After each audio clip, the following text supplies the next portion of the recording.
goods and services to people and to communities that don't currently exist. And so we look at those things and we score those things alongside with all of the technical components. So that was a really lengthy introduction. Generally, like after I work 12 hours, I just start talking and not thinking. So forgive me for that, but it's a pleasure to meet all of you. And I'm sorry if I went like way over whatever time is allowed. So, You're good. You're good. Perfect. So hey everybody. My name is John Schoeniger. Let's get the money guys out of the way first. My name is John Schoeniger. I'm loan fund manager at the Detroit Development Fund. In many ways, we are similar to ProsperUs, except that the loans we make are slightly larger. We sort of pick up around 50,000 and then go upwards from there to maybe 200 or 250. And our average loan size is maybe 150. We are also a certified community development financial institution. We have a mission in common with both ProsperUs and DWEJ for that matter.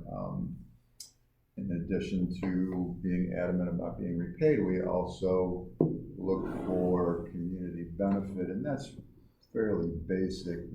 Like Matthew said, it means activating underutilized or vacant real estate. It means creating affordable housing units, or it means creating, decent paying jobs for Detroit residents. We also consider promoting a healthy environment to be part of that. So I'm anxious to talk to you guys about sort of how you see your businesses contributing to that. We make loans also at fixed rate. They're generally between 7 and 8%, which didn't used to be attractive, but now it is. Super attractive. Yeah. In the city of Detroit proper, Highland Park or Hamtramck. So no suburbs, no southeast Michigan, just Detroit, Highland Park, Hamtramck. We make loans for all kinds of business purposes, including acquisition of real estate, improvements to real estate, whether that's owned or leased. That could be equipment, inventory, working capital. And these things could be combined inside of one deal. Sometimes you need more than one thing. You not only need to buy a building, you need to make improvements to it, and you need to put furniture and fixtures inside of it, for example. And you need working capital, as Matthew alluded to, sort of get over the hump to break even. And we have a particular fondness for contractors. We're a little unusual insofar as we're one of the few CDFIs around here that offer revolving lines of credit. In the case of our contractor loans, those are tied to specific contracts usually. So, if you're used to doing contracts of a certain average size and you want to sort of move up the contracting ladder to doing a larger average size contract, you may not be capitalized well enough to do that with just your own money.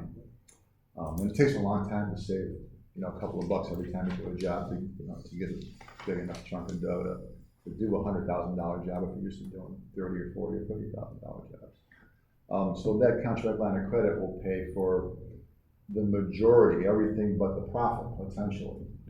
We don't want to finance your profit. You got to earn that and wait until it's done to get paid. But we'll pay for the manpower, woman power, equipment, rentals, whatever you need to get a job done. So I guess I'll just stop there and tell you that I'm happy to be here, and I'm looking forward to hearing what you guys have to say. Cool. Good evening, everyone. My name is Ashton Bennett. I'm a lead contractor here in the city of Detroit. I do lead inspections and now getting to lead abatement, removal, and painting as well. Hey. Here, I can move this stuff. Okay.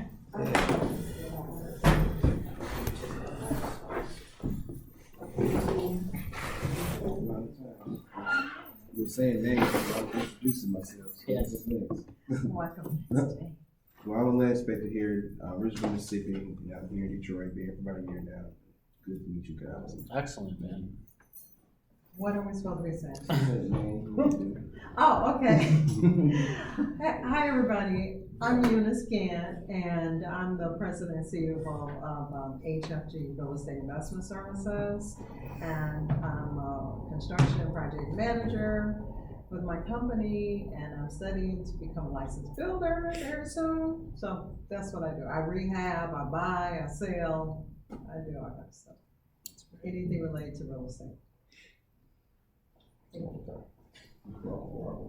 I'm Lucas Johnson. My business is real estate also. Been doing real estate in the city for about 20 years, maybe a little over that. But you name it, what you saying, renting, buying, helping people become homeowners. It's all part of everything that we do. But property management is what I've been dealing with for a while now. But I've acquired a lot of residential, but some commercial properties that I'm looking forward to maybe investing in and opening up businesses in. So it sounds attractive to maybe do some applications and see what I can figure out. I haven't really quite figured exactly what to do, but there are good areas. And one is the church, so I've been doing some business with some of my partners and trying to get some rehab going on this church. It was like a building that used to be the Winans Church back in the day, but it's in a neighborhood that's up and coming, and so we looking to maybe revitalize it and turn it into something positive. So that's about it. Philip Caldwell, managing member of the Caldwell LLC. I also have Contractor Development CDC. The Caldwell Group, we're focused on property acquisition, development and management. Right now we hold 12 doors, a few duplexes mixed in. Contractor Development, we're focused in District 7, and we're looking at 3 pillars, which are density, home ownership, and entrepreneurship. So with that, we're looking to build a relationship. We have a neighborhood that we're focused on right now. We've made some connections with some community members, along with some anchors that are in the neighborhood. And so here recently, my team, we put in an RFP for a particular building on Claremont. We didn't get it. Well, that's the one I think I sent you, Matt. Mm-hmm. But in the process, the good part about it is we were able to build a lot of different relationships with a lot of different CDFIs. So, we didn't get a chance to get with DDF though, but obviously we recently spoke with you, Matt. DGC, MEDC, Brittany Hoskow, her group, and quite a few others. So right now we're looking at obviously from the community development MCD course. I mean, that really taught me a lot about about how to go about that inclusivity factor of it when you're talking about the neighborhoods here in the city of Detroit. So. Which District 7 is where geographically? District 7 is the largest district in Detroit. So it goes from west, it goes all the way out to Rouge Park. And then east, it comes all the way over to Linwood, Dexter area. So like northwest. Correct. Yeah, absolutely. Maurice Wiggins, owner of Wiggins Roofing, residential and commercial. Yeah.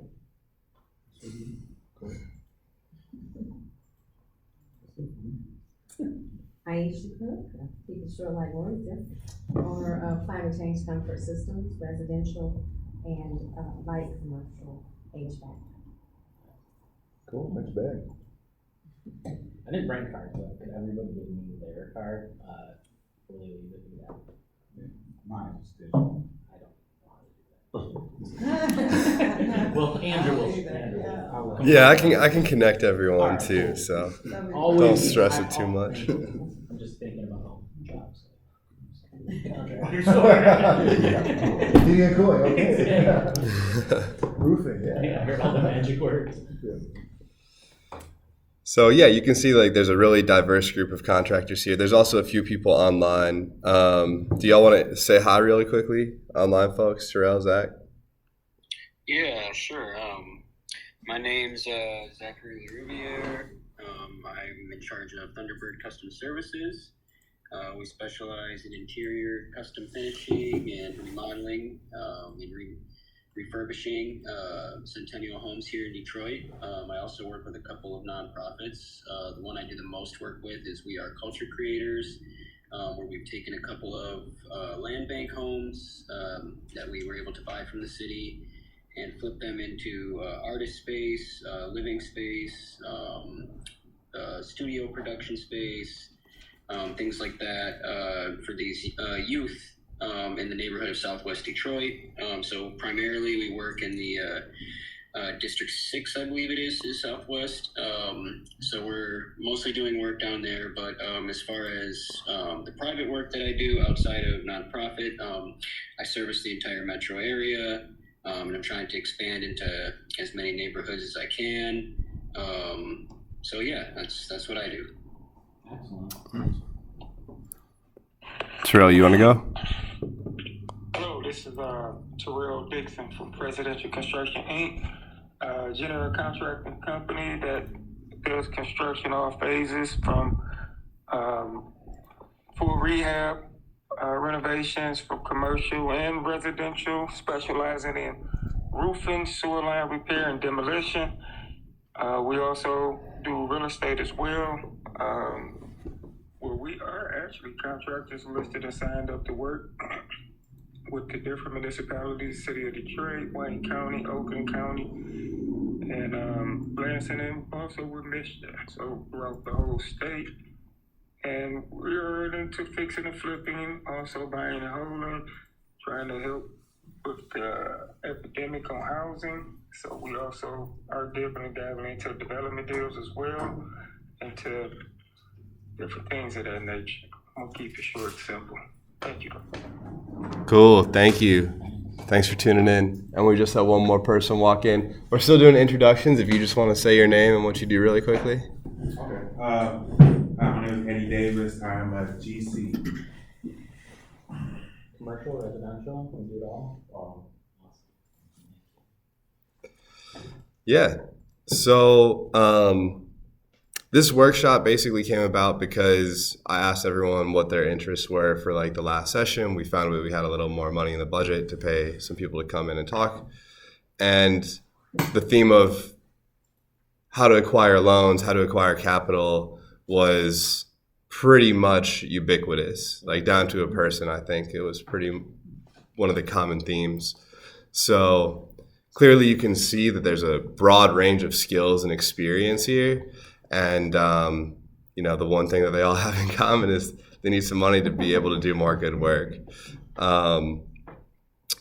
So I don't want to be too prescriptive. Maybe we can field questions from the group in terms of like what specific questions might be, and just go from there. Yeah, or maybe I could just add that there's a lot more people like me and Matthew than just the two of us.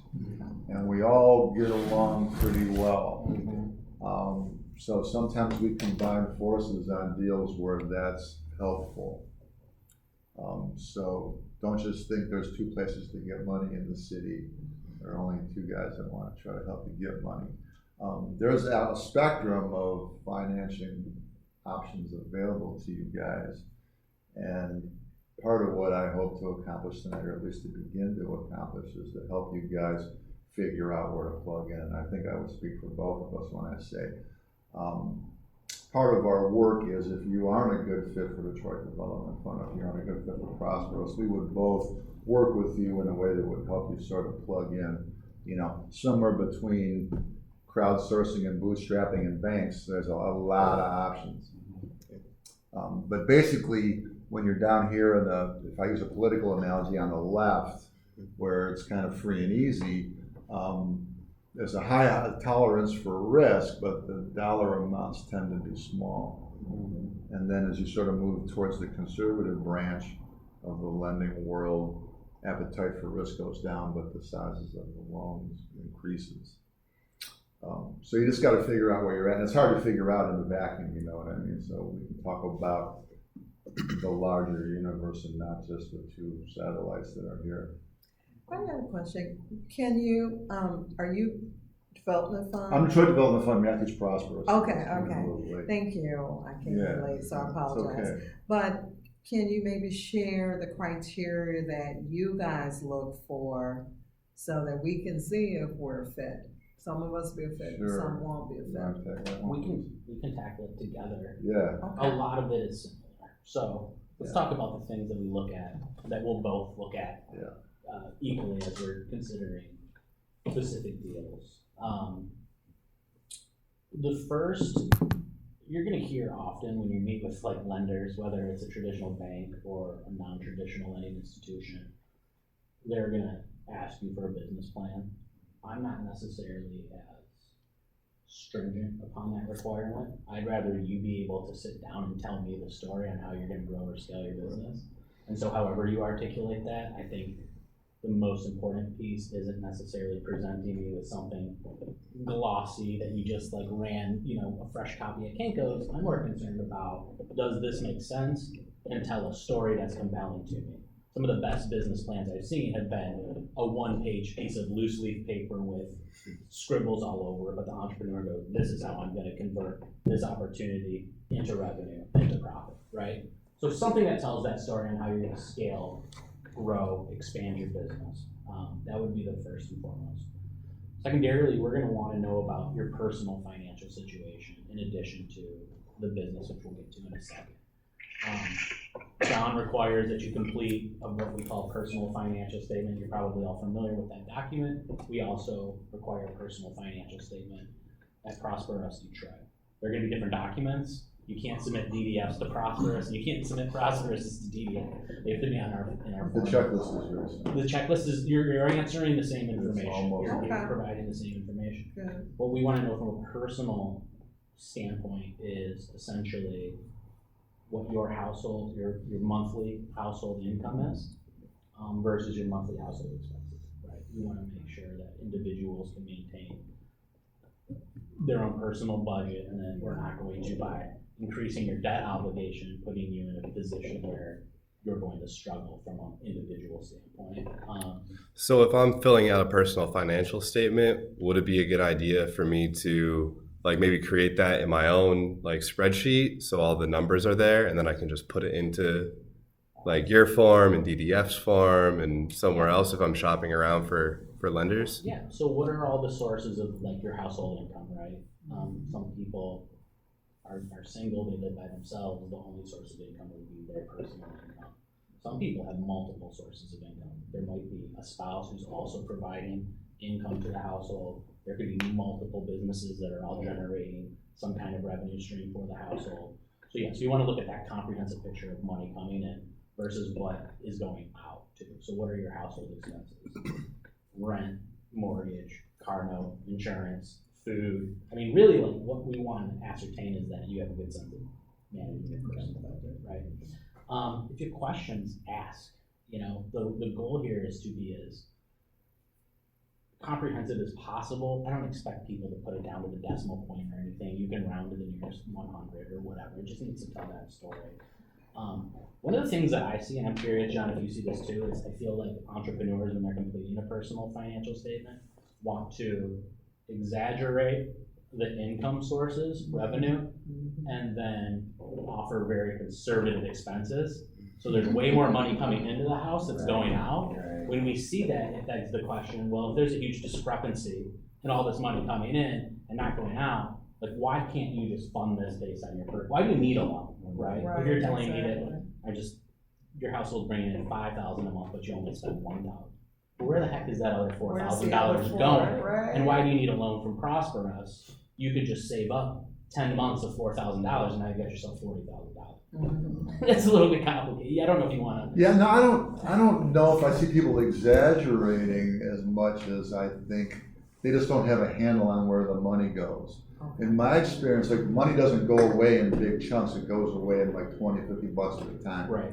You know what I mean? So maybe you got DoorDash a few times and you forgot about that, but if you do that 3 times a week for a month, spend 150 bucks on DoorDash. You know what I mean? So, I see that a lot.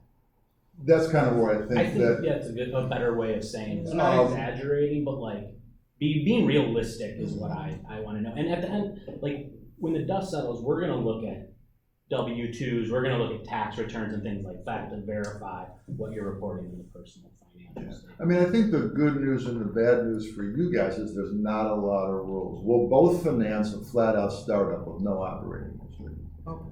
And we'll finance a business like yours that might be 5 or 10 years old. Yeah. What we don't want to do is compete with banks. So talking about that spectrum again, if we have a conversation and I go, bro, you could probably go get an SBA loan. You know what I mean? I'm going to tell you that. I'm not going to try to take that deal away from Huntington Bank. You know what I mean? Because the goal is to become bankable. That's where you get $1 million line of credit. That's where you get a credit card. That's where you get treasury management services. And Matthew and I give you our best advice. We try to connect you to other resources that will help you, and we try to lend you the money you need. Mm-hmm. You know what I mean? That's all we offer. Well, Matthew has some training, but other than that, you know. So, I guess what's very helpful is that if you can pull this loan application checklist together efficiently, you know what I mean? So we're going to ask you for your last 3 years of federal income tax returns. If you don't know where to find those things, now's a good time to start looking. You know what I mean? Before you make the application, it's not a good look if it takes you 2 weeks to find your tax return. Right. You know what I mean? We're going to ask you for your organizational documents, your articles, and your operating agreement if you have one. If there's more than one member of an LLC, you've got to have an operating agreement. And I meet LLC partners all the time who have no operating agreement. There's no rules of engagement. In the state of Michigan, you do not have to have one if there's only one member, but if there's more than one, you do. We want to know that you have some method of controlling money. You know what I mean? So you have an accounting system. Most often that's QuickBooks. We're probably, I think you guys want quarterly financials from people. So because the businesses that we deal with are young and small, we feel that it's important for both of our benefit to keep our finger on the pulse of the business. And so we're going to ask you to give us a balance sheet and income statement every quarter, not every year like a bank might do. Because if there's a negative trend that starts to emerge, we're going to start to talk about it in real time. Most people, when I ask them if they have an accountant, they go, yeah, he does my taxes. That's it. Or she does my taxes, you know. And so we all know that taxes are due in April, but you can extend that till like August or even October for a business. And so October of 23 is a hell of a time to figure out that 22 sucked. You know what I mean? So that's why we feel it's important for both of us. And we want you to get comfortable using those things as tools to manage the business. So anyway, it's good if you can sort of cobble those things together. If the business has been up and running for a few years, we don't care about a business plan. But if you're brand new startup or only a year old, we want to see something that demonstrates that you thought about this pretty hard. That you have a sense of what your revenue model is, that you have a sense of how you stack up against the competition, that you have a sense of who your customer is, that you have an effective way of marketing yourself and you're executing on that, and that you have set benchmarks for the company financially. You have a forecast and you know where you're supposed to be and you measure yourself against that. You know, you don't have to necessarily be meeting it, but you got to be aware that you're not meeting it, and you better be thinking about how you're going to adjust for whatever isn't going according to plan. We get a lot of requests at ProsperUs from entrepreneurs who we know have a really strong proof of concept, who we know are transactional through conversations, but John and I don't make the decisions. We're your advocate. So when we meet with you, we're gonna ask you a bunch of questions, and the goal is not to, look, we're gonna learn pretty much everything about like your personal financial situation and your corporate financial situation. The reason why we need all this information is because whatever our individual, we pitch loans monthly, we pitch them to a committee, and we're sitting there, we're telling your story. Yeah, I And mean, we're making a compelling case on your behalf on why we think making a $15,000 to your HVAC company is a good investment. One, because it will meet mission, but two, because we think we'll get repaid, right? And so oftentimes, and this isn't, I'm not passing judgment, but we'll meet with an entrepreneurs who say, I want a $50,000 loan, and I'll say, you know, that's great. I'd like to work with you. We'll need those tax returns. We need that interim profit and loss statement through July 30th, 2023 in a balance sheet. And frankly, and I'm not saying this applies to anybody in this room because I don't know anything about any of you other than like what we just discussed in the introductions, but don't let that intimidate you either, because at ProsperUs at the very least, we have like a really robust technical assistance or business services program. And all of the time, if somebody's like, damn man, I just can't figure out how to put these numbers on paper so that you can then take them, put them into your loan presentation and share them with the loan committee, we'll say, cool, like if we believe in you as a person and your concept, we'll pay for that on your behalf. So if you needed a $1,500, I'm just making up numbers, if you needed $1,500 to pay an experienced, reputable accountant to go back and support you in creating those interim statements, or you know how many people we've paid to retroactively go back and file past tax returns, right? Because we want to get you to the finish line. Right. And so if there are barriers there, don't let that like throw you off the course. Okay. Be transparent about them, and we'll figure out how to support you to get you to that point. And also, people ask me all the time, I think this is so interesting, like how long does it generally take to, from the point that you submit a loan application to when you can get an approval and we can disperse funds to your account?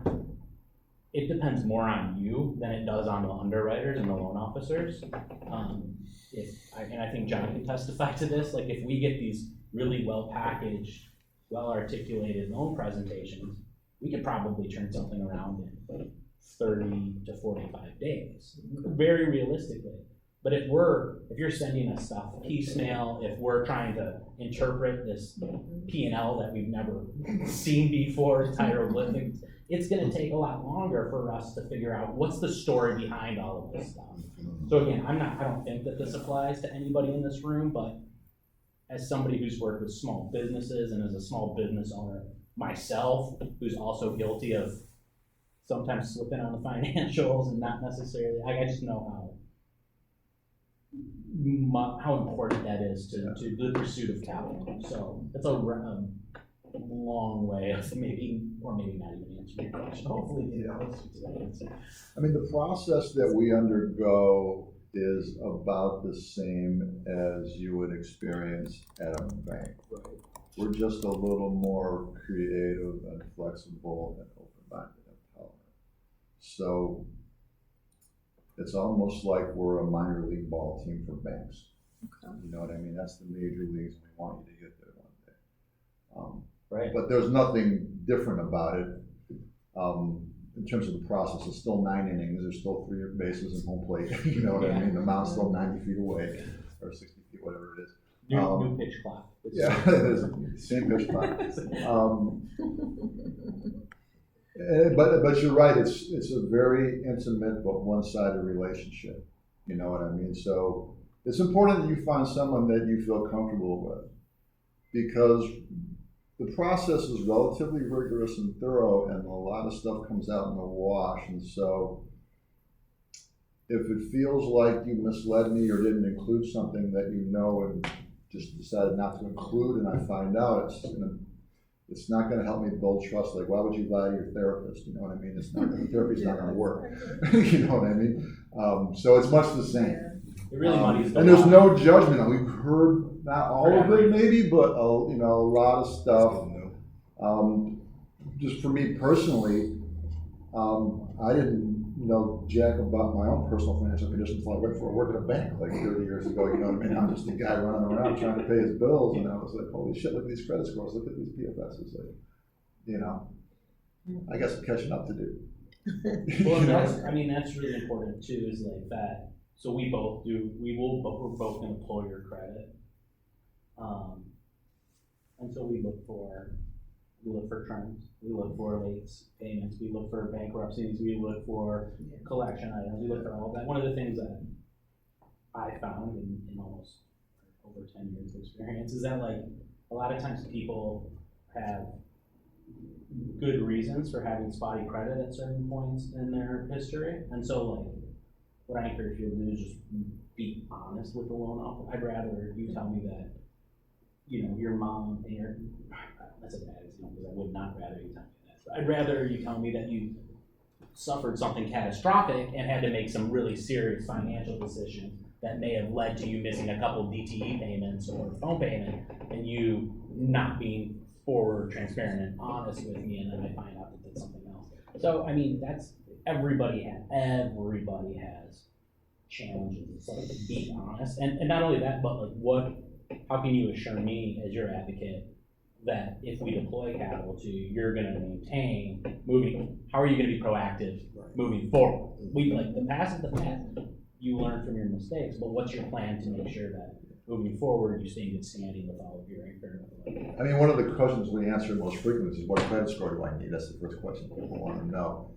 And at a bank, the score has to be a certain number, or the answer is probably going to be no. Or they might not even give you a loan application to decide. Perhaps. Like that's where they cut off the line. And we're not hung up on the score itself, but we're hung up on the reason why the score is the way it is.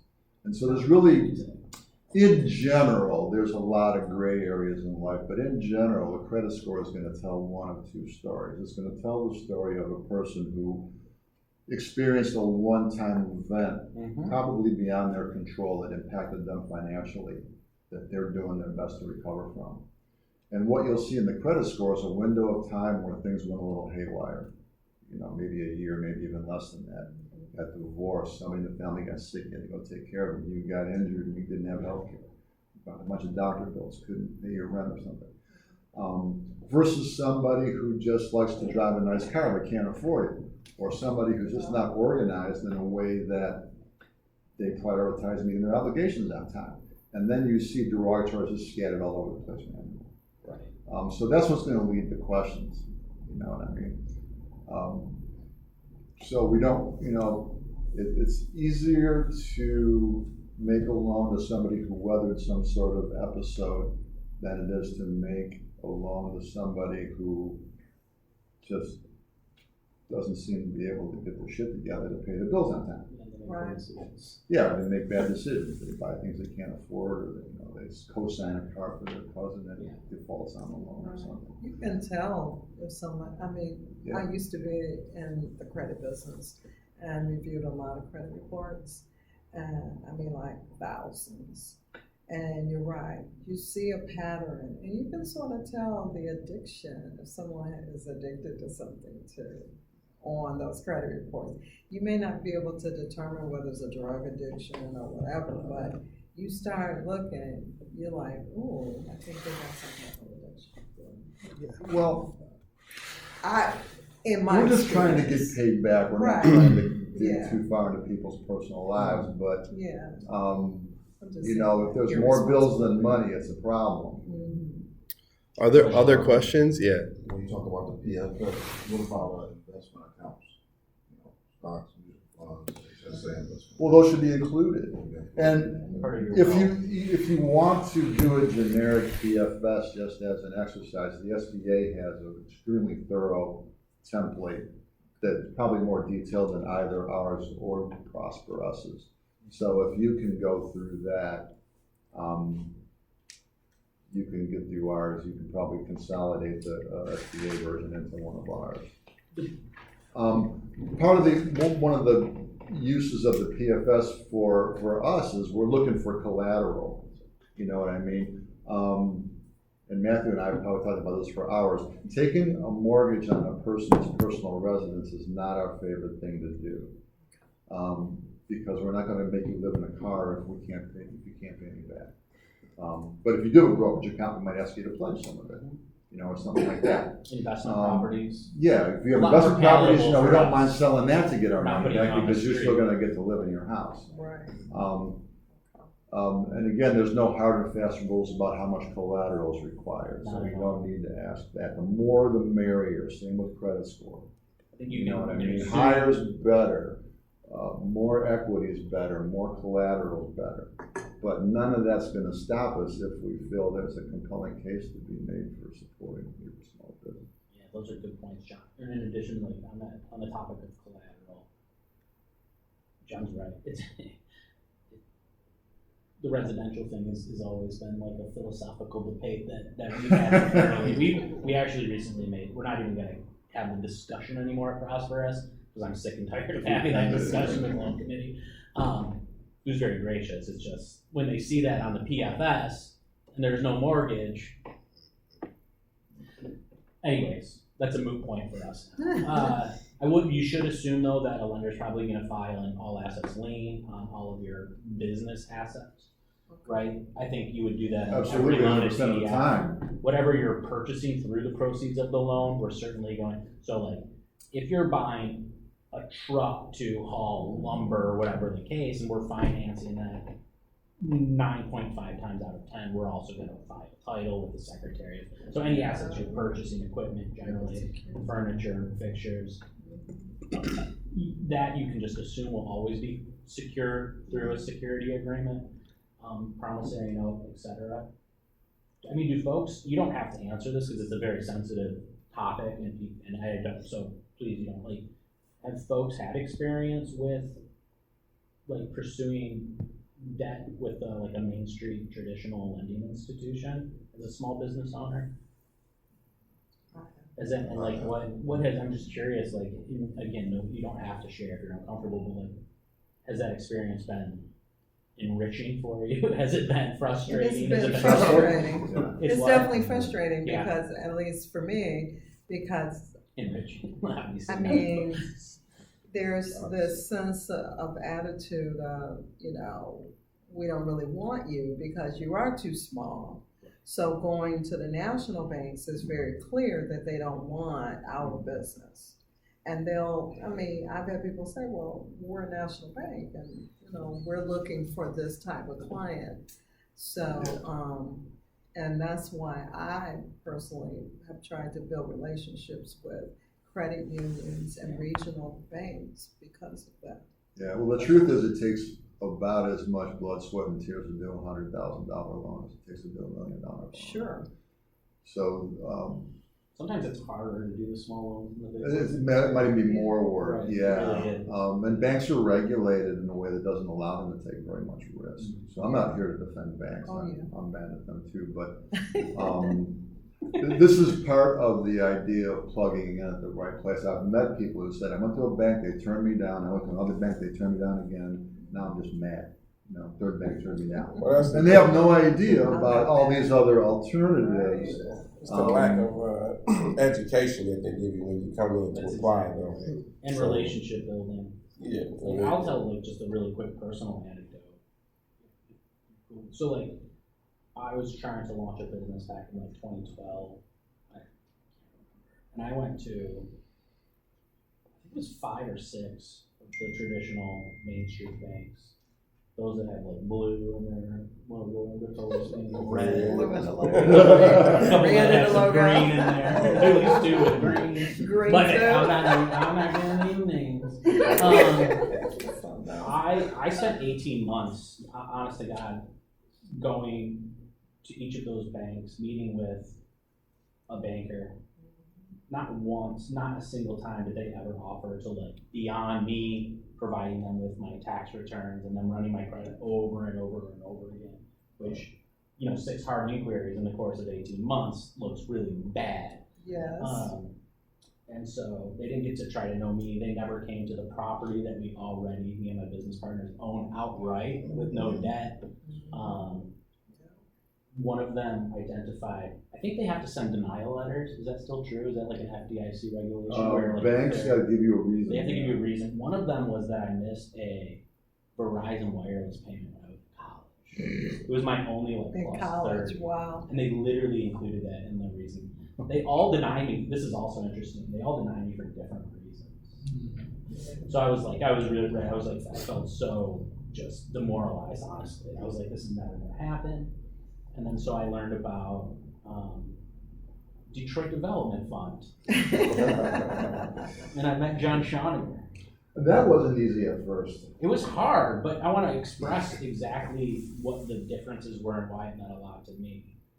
Is day one, John came out and was like, let me check out the space, let me meet you. I think we went and had a beer, and we went and had coffee, and he didn't want to just like figure out like what the business plan, he was like, he wanted to get to know me as a person, my business partners, and he knew that it was going to be a tough deal, right? Like, this was a pure startup business with no transactional history. Yeah, it was kind of odd based on a dance club that was like not Underground, yeah.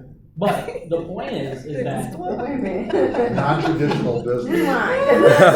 Almost trying to go above ground though. I was trying to go above ground. I was trying to Oh my leave God, it. you're trying to go above. Getting out of the underground economy. But what I found was so That's amazing. like important about this story is that John, like, you could tell immediately he was You working want to help. so hard Yeah. to get us to the finish line, to get us that approval. And he would I would send the stuff to bankers, and they would immediately send it to their underwriters in Chicago or New York or wherever they're located.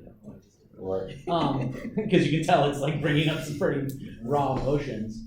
And then they would just like shoot me an answer without any kind of communication. John sat down with me. He was like, all right, maybe these financial projections aren't necessarily like rooted in reality. Matt, can you defend these financial projections? Like, how many units do you have to sell? Can you validate this income? Do you know that these expenses don't seem to be really aligned with industry standards? How are you going to capture market? And through months and months of relationship building with John, where I think you maybe took it to committee multiple times, but he was there as my advocate, and we finally got it. Might have taken 6 months or a year. Right, it was a long process, Yeah. but I knew that I had somebody on my side Right. that was gonna fight for me and advocate for me, and that's what makes the work that John and I do. And I don't want to leave out Invest Detroit, who's one of our valuable partners, Michigan Women Forward, who I partner with all the time, Seed.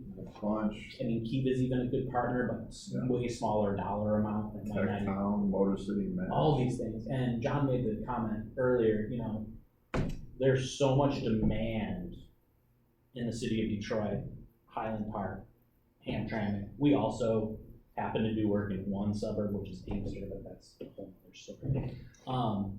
That we don't, like, I never feel like I'm in competition with the DDF.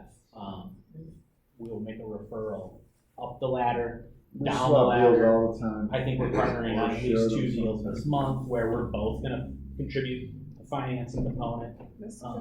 So I just wanna share that because that was really eye-opening to me through personal experience. And now I try to at least embody what I learned from John on the other end when I'm working with entrepreneurs to get them. But also that this is not just a paper collecting exercise. Like, if you have people just like sort of throw stuff at you and they go, okay, I gave you a PFS, I gave you projections, now Right. where's my money? And we're gonna read that stuff, you know what I mean? And we're gonna ask you questions about it. You know what I mean? So you gotta put some thought into it up front is really what kind of helps us, believe that you put some thought into this and not just like, So, again, do throw you some numbers guys down. have any quotas that you have to meet every year as far as how many entrepreneurs or businesses you have to fund per year? We set goals, but I don't get a bonus based on. You each don't? goal, no. Okay. We don't. It's not like a bank, you know what I mean? I I have to do like $20 million to get my bonus, Right. you know, 20 loans. I just didn't know No, if that's you a had. good. We don't get any kind of like commission. That's not a good incentive for our business. It's not, okay. We're not trying to do volume because when Okay. I go to loan committee, I'm not bringing a deal to my loan committee that I don't believe in. Okay. Some lenders bring whatever comes across their radar to the loan committee and like kind of throw it up against the wall and let the loan committee figure it out. Okay. But I don't believe in that. I think the loan officer is the first line of defense. Okay. Absolutely. You know what I mean? So if you need more time in the bottle to make sure you get it, you know what I mean? I'm gonna help you figure out what you need to do to get all the way there. But Also not uncommon in that same sense, like it's not uncommon for us to pitch loans to committee, and the committee will go, you know, we really like this, but we think that the deal will be stronger, not only for ProsperUs Detroit, but for that borrower, if you require X, Y, and Z conditions, right? And so like their job is not only just to approve and deny, their job is to figure out ways to strengthen that deal on both ends so that the entrepreneur is more viable, in which case we're more likely to get repaid. Interestingly enough, you know, we've been pitching loans now since 2014. I can't think of a single time where the loan committee has ever said flat out, no, denied, we don't want to see this deal ever again. Okay. They don't, which a bank will do. You know what I mean? yeah. They'll say, Matt, this just doesn't make sense. You need to spend more time. Maybe you can provide technical assistance to help them re-envision their financial projections. Maybe you can get them some legal assistance to help them negotiate a lease. Maybe you can pay for website and strengthen their conversion, like stuff like that, to get them to the point where maybe in 3 months they embrace all of those that feedback, and then we go back to committee and say, look, now they have revised financial projections, a website that's getting 5,000 hits per month. They've negotiated their lease with their landlord through the pro bono legal assistance. So it's always like, what can we do to get you to yes, rather than just being like, no, see you in 5 years when you're doing $100 million or whatever, you know, like. Yeah, I mean, Quick time check. We got like 5 minutes. It's like Time flies. it's not a clock. no, it's 8:25. That's all we're talking about, bro. Yeah, it's 8:25. So just want to give folks a chance. Are there more questions that people have? Do you look at any type of business spaces as more fundable, like say retail, maybe residual income? Would that be like say an apartment building? Would that be fundable? Yeah, I mean, I like real estate, and we do rehab loans. I was expecting to talk to more contractors. There's a few here, so I can talk to you about contract lines of credit. Maybe offline, I'll give you make sure everybody has my card and Matthew's as well. But You said rehab. I like real estate because I can have a mortgage. And so what's true about both of us is neither one of us have a long-term lending solution for y'all. Our general theory is we want to come in early, but we also want to get out early. We want to make things happen sooner than they would ordinarily if you had to wait till you qualified for a bank loan, or if you had to save up $50 a day for 10 years to get enough money to do the next thing. But with real estate, we can spread those payments over a longer period of time because real estate doesn't appreciate the way equipment and furniture and other things do. But there's going to be a balloon payment, 5 years, maybe 7, meaning that you're going to have to qualify for a bank refi, sometime in 7 years or less, at least for us. So that doesn't mean you got to meet a bank standard on day one, but that means, we assume the property is going to appreciate during the term of our loan. We assume that rents are going to go up and cash flow is going to improve, and stuff like that. So, we know that you're probably going to need to get a 70 LTV loan. I'll do 90 probably. You know what I mean? But in 7 years, I got to believe that you're going to, between you paying down principal and the property appreciating and the cash flow improving, that's going to be doable. In the next few years. Okay. Yeah. I guess that answers my question. As far as a contractor line of credit, let's just say you have a contractor. I mean, are there any stipulations when you're talking about the contractor using your line of credit? An example for me would be if you had a contractor on your development team that was working on a project. Since he's tied to the project, would he still be able to use the line of credit if granted one? You mean if I gave you a line of credit, because I also give one to one of your subs? Yeah, if you gave a contractor who's a part of this deal, a real estate deal, the line of credit, and basically he was the GC over the whole project. You know, since he has ties to the project, you know, would that impede? Conceptually, sure. We try to figure out how good that contract is. So if the contract is with like two guys in a truck LLC, maybe not. You know what I mean? And it's with a company that we've heard of or has a decent reputation, or it's the city of Detroit, or it's Wayne County. That has a track record. What's that? That has a track record. Yeah. No, Yeah, you know, exactly. There's like a known entity and No, not just a mystery to me. No, when you say no, because it's another thing when you talk about track record. So I know GCs who have done projects, completed them, but they haven't been on title, right? And so some of the things that I've. So there's no real estate collateral. I'm tying my wagon to a contract, and the likelihood of my customer getting paid so they can pay me is of the essence. Yeah. Okay, right. So basically, because I've had contractors say, okay, well, I went somewhere to get a line of credit, but since I wasn't on title to any of the projects that I completed, they don't look at my history as history. See what I'm saying? Well, contractors have a history too. Mm-hmm. They have a history of completing projects on time and on budget. Right. I don't care if they own anything or they're just hired guns. Doesn't matter to me. And I will say this in general, that loan capital is a blunt instrument.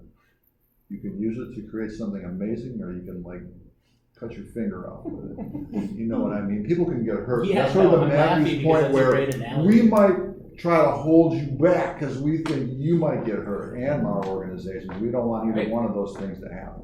And that's why we do things like, we're gonna examine that contract in fine detail. Like we're gonna do research to figure out, when you say reputable, well, what does that mean? What is this, we're gonna do things like control disbursements. So if we're funding a renovation, you're not just gonna get the 150 up front, you're gonna have to demonstrate progress. We're gonna come out and do site visits before the next disbursement is.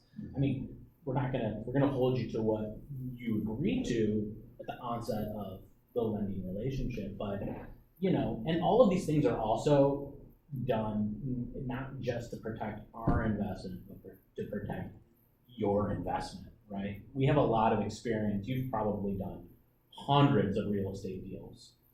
I don't have as many real estate deals, but I'm gaining experience, and so we know kind of what to look for. We know when things look like they may not, like they shouldn't, things like that. I know you've been waiting to ask the question. It's okay. Go ahead.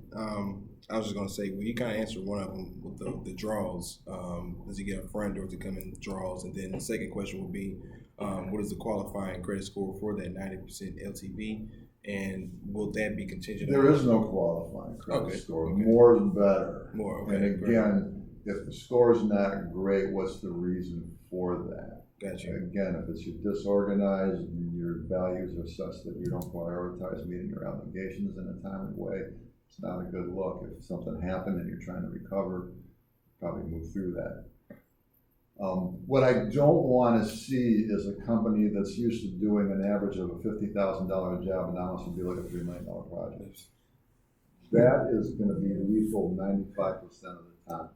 I want you to go from 50 to 150 to 500,000, and then we'll start talking about $1 million. You know what I mean? But you're not going from 0 to 60 in 1 week with me. Because again, I think you're going to get hurt, and in the process, I'll get hurt too.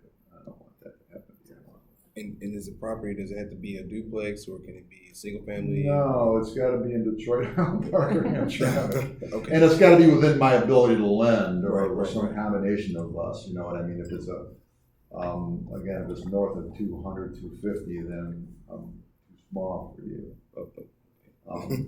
With the revolving line of credit, though, there doesn't need to be any real estate at all. Okay. You just need a contract with somebody credible We need to understand the receivable cycle. So I'm going to read the contract and say you got to submit an invoice by the 10th of the month, and we're going to pay you net 45 days from there. So I'm going to make sure you have enough money to work for a month or so, and then wait 45 days after that to get paid. So how much money you need to run your job for that period of time. Right. So you can do a big contract with $100,000 line of credit. You can do a $400,000 or $500,000 job. You know what I mean? Because you're going to recycle that line of credit 2, 3, 4 times, depending on the receivable cycle. Sometimes we use an account where we'll ask your customer to fund into an account that's got your name on it, but we control it. You're not signatory to it. And we're going to monitor that account online. When you get paid, we're going to take our payment. We're going to give you the rest. That's a great way to control. I like that, yeah. We're not that advanced in process. It depends on the level of experience and sophistication. If you've been doing this for years and everything's hunky-dory, I'm not going to put too many constraints on you. But, if it's your first or second rodeo, I might ask you to do that at least for 6 months or a year and make sure, we're all happy in business together and things are working the way they should. Because, it doesn't mean you're a bad person. It just means that there's a squeaky wheel and you diverted my loan payment to somebody that was yelling louder than me. Mm-hmm. You know what I mean? And I can't have that. How many years have you been transactional? Since May, actually. Of this year? Of this year, as far as in business. So everything for me would be pretty new. So I would have to come with my tax returns and business plan and convey the message. You're asking good questions, though. So you're already, like, I can tell you're putting all the pieces together. That's impressive for having only been in business for 6 months. Yeah, I was gonna say. If that, yeah. How long has everybody else been transactional? Just out of curiosity. About 12. How long has it been on paper? No, I'm just Maybe 19, 20. Really? Wow, awesome. 3? Okay. 2? 14 months. Months, nice. Years? Yeah, for me. It's a wide range. Like 8 years. What was the underlying factor, or what led to ProsperUs spinning off of Southwest Solutions? Well, we don't have enough time for that. I think that's one for you. No. I mean, that's a really big bite. It's so many things that I would love to talk to you about it, honestly. Yeah, okay. When Prosperous was like a germ of an idea that needed a place to incubate. And Southwest was like a womb for Prosperous. And Prosperous got born, you know what I mean? And it was time to move out. That's the short version. We needed a fiduciary that could manage all of that. Yeah, there just had to be a place where HR, Prosperous could reside. all of that. Barely an idea. They know about it. Yeah, I told y'all I worked at Prosperous. Oh, you did? Okay. Yeah. But anyways, we were just we didn't have the ability to grow within this. I think at the time there were 400 employees spanning economic, housing, social services. It was just not good. We couldn't even get our CDFI designation because of our being a fiduciary of another, like there was all. Yeah, but I mean, that's a big part of it is that people want, the philanthropic world want to give organizations like Prosperous like support, but they want to know where the hell their money went and where it got used for. So they want somebody that can get audited financial statements, which probably cost like $30,000. You know what I mean? So Southwest Solutions has a big accounting department, and they can put together like detailed financial statements that satisfy funders. And Prosperous has grown to a point where they can do that. It doesn't read of other reasons, but there's some sort of big ones why that was a sort of like a reasonable place for them to start. Yeah. Speaking of ProsperUs, actually, I invited Chris to come and talk, who's now at JP Morgan Chase. They unfortunately have COVID, so they weren't able to make it. But I told y'all that there was also going to be someone from Chase here. Crystal. Do we really need them now? They're the blues. Well, I think Chris has a good perspective because they also were a personal financial coach. Oh, they do? Yeah. So they've got a lot of experience, and they can speak to some of the more like bureaucratic sides of things, but also just because they have worked a lot with a lot of people who are getting up and coming, just like Yeah, I don't want to start a brand new conversation, but I mean, Yeah. there's a lot of ambiguity in this world. Like, Yeah. there's plenty of reasons to be mad at Chase, but they also give Us us all. and you money Oh, that do we they? lend to you guys. Oh, okay. And well, one of the I strange might things do about our that now. business is we're loaning you all borrowed money. Sure. So that sounds crazy. It's like Yeah. going to a casino with a credit card. Right. But that's what we do. All right, next stop, Motor City. And you know this is being recorded, so if you can just bleep out any, Yeah, you can bleep mentions out what of I said anything, about or Chase. Well, no, I mean, you No, know, we're kidding. we've got money from Goldman Sachs. Goldman Sachs. You know what I mean? Everybody's favorite The Wall Street banks. bank, you know? The foundations that you've all heard of a million times, Kellogg, You know, if you Kresge. turn the camera off, we could have a conversation. But I mean, it's interesting. I mean, they want to. We can stop the support- recording whenever. But they can't do it themselves because of the way the banks are regulated primarily. So you guys get money from MEDC? Yes. Sometimes. Okay. Yeah, I mean, we get money from a lot of different places. When I first started this work like 16, 17 years ago in Detroit, we got our money from foundations. And the nature of the funds that we have has changed, and now our primary source of funding is banks. You know what I mean? So foundations loan us money too. Free money is very hard to get, it's few and far between. It's the best money, obviously. Yeah. And we don't make a living off the spread, right? We might borrow money at 2% and loan it to you all at 7%, and you think 5 is a hell of a spread. It's not. We still got to raise money for operating every year to keep the lights on, pay There's a salaries, and buy CDFI paper that clips. can- It's a very labor-intense type of lending, and I think, you know, Matthew articulated it well. And then the reason that we, you know, we both think that 30 or 45 days is really fast turnaround. But the fact of the matter is, there's people out there who will turn it around in a couple of days. Yeah. And they're not necessarily your friend. But a lot of times, people who aren't really managing their cash very well wake up on Monday and go, holy crap, I don't have enough money to make $20,000 payroll on Friday. Right. And they can get that money in their bank account from somebody who will probably hurt them without caring about it. Hey, long shot. Well, Yeah, so- no, that happened to me actually. When I was in Chicago, I was working at a t-shirt company. We were starting up, and I was not involved in this decision-making process. I walked in and found out what the financial situation was, but the founders had taken out like a loan at 20%, basically like a credit card loan, and it was pulling from our bank accounts. So we had to cash advance. If you Yeah. all take payments from credit cards and debit cards, they are going to come calling eventually. Don't take that. Yeah. It was one of those apps, and it pulled it from our bank account. So we were actually we had transactions and like order and revenue, but we couldn't fulfill the orders because we couldn't buy anything, because as soon as the money came in, it Your was getting bosses pulled agreed out. with that. Oh, they did, yeah. You know what I mean? So we had to do all our transactions through Venmo. Oh, no. Yeah, we there's figured like, it out. If you but see it's a a restaurant mess. that says we only take cash now, even though they got Visa and MasterCard on the door, they probably got a loan like that Oh, they need wow. the cash. Oh, man. You know what I mean? So Is it's there a long like- story, but it's really kind of like old school banking. We want to make sure you're not crazy. We want to make sure you understand what you're doing. You know what I mean? That you understand the environment you're operating in, and that you recognize that things change and you can adapt. You know?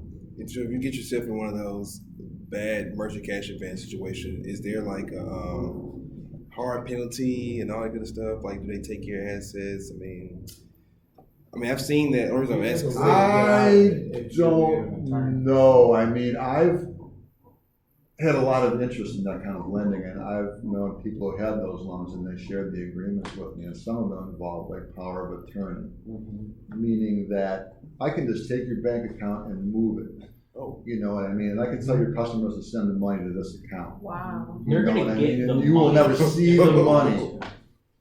Oh, my goodness. Okay. That's dangerous. It is. So the point is that A, we need to get faster, and B, you all need to manage your cash smartly. Yeah. Don't wake up on Monday and go, holy shit, I can't make a payment on Friday. Yeah. You know what I mean? That's bad. You need to be forecasting a couple months in advance and making sure you got the money for those bills that haven't come in yet. You know, a lot of people operate, I got money in the bank today, I'm gonna write checks today. If I don't, I'm not. And that is no way to run a business. Have CDFIs ever wanted to go after family offices to be able to get money to lend? Family office. Yeah, like private money through family office. Yeah, we've talked about that. But frankly, we don't really have a strategy for it. People have come to us and go, oh, can we give you like $20,000? It's like some, like nice little retired lady or something, you know what I mean? His husband died and that was money. So, you know, but we haven't, I think that's a legit fundraising strategy, but, and we're open to it. We just haven't figured out the best way to do it. Or like Steve Ballmer will come to town, you know, and go, oh, I want to give somebody some money.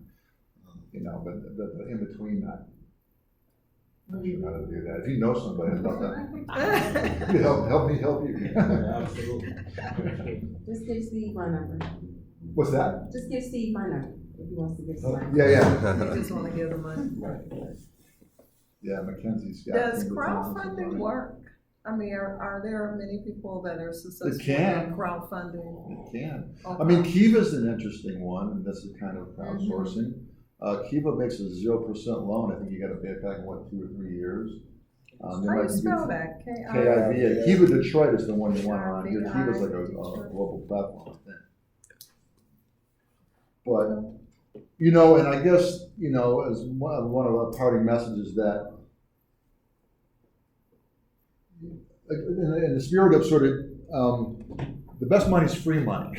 So look for all the free money you can. Okay. You know, again, if you have a business that'll qualify for Motor City Match, and most of you probably don't unless you've got a storefront of some sort. But there's other sources of grant money. Then look around for cheap money, and then come and see me in that.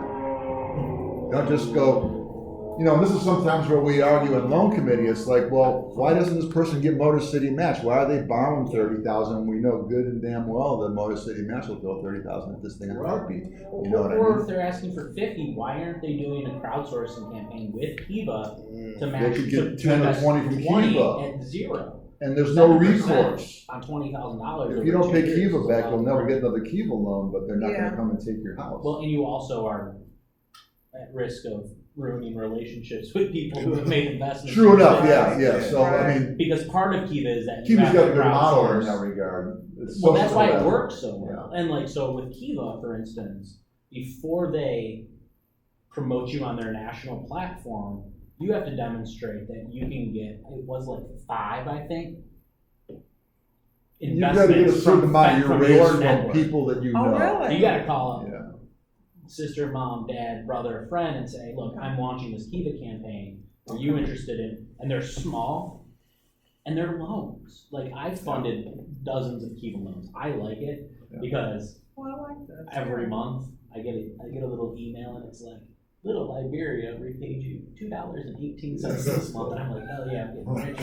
If you don't, you actually just get your money back. Well, no, it feels good when people succeed. And it feels good, and you play this tiny little role in it, and then I just continue to cycle it back. I mean, we're lucky to do this work. It is. It's fun. I mean, giving away money, I won't say giving away, loaning money is pretty much the easy part. And you guys got to do the actual work of growing the business. Yeah. You guys got to market that thing. Our money doesn't have anything to do with marketing necessarily. You know, you got to manage the finances. You've got to hire and fire, you know, and make intelligent decisions in real time every day. What about referrals? So like, if I'm a business owner and say, hey, go see my guys at, you know, ProsperUs or Detroit Development Fund. You guys like, hey, who sent you? Or yeah, we would. I mean, you don't get bonus points for it, but we would. It depends, you know what I mean? I'm looking for a high quality referral. Right. You know what I mean? So I get people that, you know, want 100% financing for their wild startup dream all the time. And it's, you know, I have to treat them with dignity and respect and talk them through why I can't help them. You know what I mean? And that takes time away from people that I can help. Right. You know what I mean? So if you think you've got somebody that's capable of growing, right, okay. And you know, fulfilling this mission of creating jobs, rehabilitating real estate, you know, helping the environment, then I'm all about it. So how many of you, before we end, how many of you think you're going to be seeking capital for a specific project or to scale within the next 12 months? Well, so this was topical, very, very well done. And I think all of us could take advantage of Kiva, because we got all of us around here, we can contribute to each one of That's our a own really, campaigns, that's a really right? good strategy. You know, It's a you small- contribute to mine, contribute to yours, we all contribute, and Have we you ever start heard the of Have you ever heard campaign. of the Lending circle? Lending circle. That's what I'm saying, a Yeah. lending Lending circle. circles are really cool. Yeah. I think you guys Alright. probably need more money than what a lending circle would allow We would. conceptually. Okay. That's an awesome idea. You know, Also- we're in a circle. A solution. So Yeah, I maybe remember small that. cars. I remember that. Yeah, Yeah. somebody would wanna buy You like, need one? I didn't get John. I didn't get anybody. Oh, sorry. Oh, I don't have a card, but can you please share? Yeah, I'll share your email. I'll You send can it go to out. ProsperUs.org and look at Yeah. the staff page, you'll find that. And so our point of contact, is I'm my team, myself, I'm generally more behind the scenes these days, which I miss. These are like, this is what really gets me excited about the Yeah, work we me do, meeting folks. Yeah. Anyways, we won't go down that path. But, you know, we'll have a conversation, but our main point of contact is we have what we call an intake form online, and it asks for a very basic set of information, because we get 20 to 30 applications a month. That's a lot, when the fact of the matter is, of those, maybe like 20% are actually viable. So it's a two-part process where you'll submit your intake form, your inquiry online, and then we'll make a determination on whether we believe you're ready for the full loan application. We'll send you a link for that. And then once you submit the full loan, you're officially in the pipeline. Like, we're going to start underwriting the loan. Oh. So we have 3 loan officers, and they rotate, but if you have a relationship with one because you met them at Motor City Match, or you met me tonight, I would be the primary point of contact, just because we really like to support relationship building at Prosper. And that's another thing that I think is really important. The relationship starts at the point where your loan's approved. Like, I maintain, my team, their portfolio, we maintain such close communication with every borrower in our portfolio, calling to check, because we want people to feel comfortable. We hope that most people will never have to reach out and say, oh, things just aren't going as planned, we're not going to be able to pay payroll in 2 weeks. But we also want to position people so that you can call me without feeling like you failed or intimidating. Just these are the breaks that come along with small business operation, right? Matt, I'm really struggling. Are there ways that you can support me? Sure, what are the challenges? And then what can we provide in terms of TA, business services, financial coaching to get you back on the right path? Yeah, that's really important, It's huge. is to maintain two-way communication. Very seldom in life do things go the way you plan them, you know what I mean? So we're not surprised when you encounter adversity, It happens. you know, but if you keep it a secret, if you don't communicate, it doesn't really help. We're just gonna start looking for the money, you know what I mean, however we can. But we're also happy to go, gee, why don't we just put you back on only interest for 3 months while you solve this problem? Right. And then we'll go back to principal and interest, you know, after, you know, the HVAC on top of my building is crapped out. I need like $30,000 to make that right. You know what I mean? Or I got no heat in the wintertime. Okay, we get that, you know what I mean? We will exhaust like every. But don't just stop paying us and don't call us and tell us what's up, you know what I mean? That's, Right. you know. We will like certainly exhaust every possible solution before there's any kind of like punitive recourse, right? I mean, to our ability within our Yeah, I organization. think that as long as The communication. people are doing their best to hold up their end, you know, we'll hold up our end. We're not, I mean, again, we're not trying to hurt you. We want to get paid back, but if you've been a good partner to us, we're not going to drop the hammer arbitrarily. Do any of you guys know anybody that is helping churches with lending for their repairs? The church itself? I don't actually. We have like a very strict, policy that we only lend for profit. Now, the churches do form like LLCs and stuff like that, and we can make loans and stuff like that, but to a church itself, that's tricky. Because our funders want us to be agnostic. all nonprofits will create for-profit subsidiaries that have some kind of like revenue generating mechanism, right? Like Capuchin Soup Kitchen sells, they bake bread and sell bread, like that's operated as a, so they could go to a bank theoretically and borrow money. Sure. It's also the But solution if is the actually church like- needs like new HVAC Right, it's or a just new the church, kitchen or exactly. whatever, a new roof, it would still have to, the loan would still have to be made to the for-profit corporation. It's a yeah. little bit more challenging. Okay. Right? Like, But isn't that a great idea though, you know, from the church Well, there may standpoint? be specific I mean, lenders that do that, yeah, you know what I mean? It's like right. marijuana lending, we don't do it, Right, but there's with their gonna be like lenders. credit unions and stuff to figure that out. I wish we did it actually, but we're not there yet. yeah, we mean, I mean, I think this is an opportunity to create wealth for people of color, the kind of opportunity that hasn't existed since like the tech boom. and jobs. You know what I mean? I didn't see a lot of people of color getting rich in the tech boom. Right, You know what I mean? So Right. these are like generational opportunities, and there's one here now. The rebuild. And we're not taking advantage of it the way we could be. Yeah.